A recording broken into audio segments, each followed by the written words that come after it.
नमस्कार, मैं शानवी त्रिपाठी। आप देख रहे हैं फास्ट न्यूज इंडिया। खबर उत्तराखंड के ऊधम सिंह नगर के केलाखेड़ा से, जहां वार्ड नंबर 8 रत्नमानियों में नदी का कटान स्थानीय लोगों के लिए बड़ी मुसीबत बनता जा रहा है। नदी किनारे बसे परिवारों के सामने अपने घर और रास्ते बचाने का संकट खड़ा हो गया है। लोगों का कहना है कि अभी बरसात की शुरुआत ही हुई है और एक ही बारिश में हालात इतने खराब हो गए हैं कि हर समय घर गिरने का डर बना हुआ है, जबकि पूरी बरसात अभी बाकी है। स्थानीय लोगों ने बताया कि इस गंभीर समस्या को लेकर कई बार प्रशासन और जनप्रतिनिधियों को अवगत कराया जा चुका है। सबसे पहले तत्कालीन एसडीएम बाजपुर राकेश चंद्र तिवारी को इस संबंध में जानकारी दी गई। इसके बाद अधिशासी अधिकारी आदिश सिंह, तत्कालीन जनप्रतिनिधि राकेश कोटिया और वर्तमान अधिशासी अधिकारी नौशाद हसीन को भी समय समय पर समस्या से अवगत कराया गया। इतना ही नहीं, पीड़ित महिलाओं और पुरुषों के साथ मिलकर मंगल दिवस के दौरान एसडीएम अमृता शर्मा को ज्ञापन भी सौंपा गया था।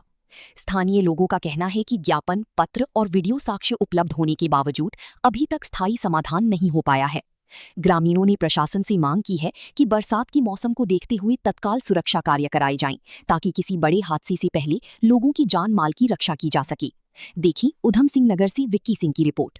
महोदय, ये वार्ड नंबर 8 की एक घटना है जिसमें लगभग पिछले 1.5 साल से मैं लगातार एसडीएम मैडम को, सिंचाई विभाग को और नगर पंचायत को और चेयरमैन साहब को खुद को और जो पूर्व में ईओ रहे हैं उन्हें भी और जो अब ईओ हैं नौशाद हसीन जी उन्हें भी समय समय पर अवगत कराता रहा हूँ।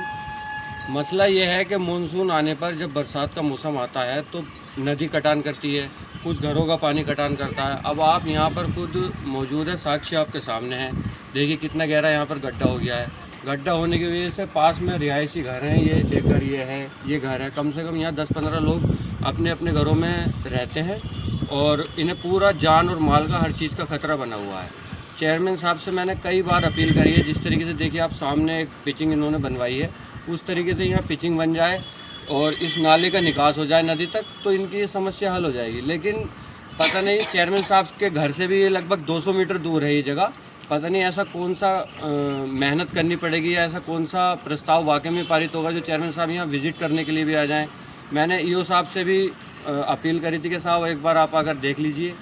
उन्होंने मुझे मंडे का टाइम दिया था, लेकिन उस मंडे से आज सैटरडे हो गया है, अभी तक ईओ साहब भी यहाँ पर नहीं पहुँचे हैं। पता नहीं ईओ साहब की भी क्या मजबूरी है ऐसी। अब आगे आपकी क्या इसमें कार्रवाई रहेगी? अगर यहाँ से सुनवाई नहीं होती है तो क्या करोगे आप? देखिए कार्रवाई क्या है, गरीब जनता है, हम तो अपनी मांग ही उठा सकते हैं। हम यहाँ अगर हमारी मांग नहीं उठेगी, अगले दिन हम दरी नगर पंचायत में बिछा देंगे। वहाँ नहीं सुना जाएगा, हम एसडीएम महोदय के यहाँ जाएंगे। वहाँ नहीं सुना जाएगा, हम डीएम महोदय के यहाँ जाएंगे। देखिए हम तो जो है विपक्ष में है, तो हमारा तो काम है ये मुद्दों को उठाना, और मैं अपनी पुरजोर मेहनत करूँगा, पूरी कोशिश करूँगा कि इनका ये काम हो जाए। क्या नाम है? मेरा नाम अब्दुल्ला है। मैं नगर पंचायत केलाखेड़ा से समाज सेवी हूँ। समाज सेवा मेरा काम है। हमारा घर जा रहे हैं, नीचे से पूरी सड़क कट रही है, तो हमारे घर पचीत भी चली जाएगी, हमारा घर टूट जाएंगे, फिर हम कहाँ जाएंगे? सुन नहीं रहा हमारी कोई, इसमें तो क्या करें फिर? केलाखेड़ा ईओ को बताया आपने? हाँ, केलाखेड़ा वालों को बताया, चेयरमैन साहब को भी बताया, पिछले साल भी बताया। मैं घर भी गई थी, मेंबर साहब घर भी गई थी, चेयरमैन साहब घर भी गई। कितना टाइम हो गया इस मामले को? 1-2-1.5 साल हो गया जी हमें चलते फिरते। चलिए, अभी पहली बरसात हुई है, जब ये हालत है। अब बरसात पड़ेगी तो क्या होगा? इस रास्ते से 5 घर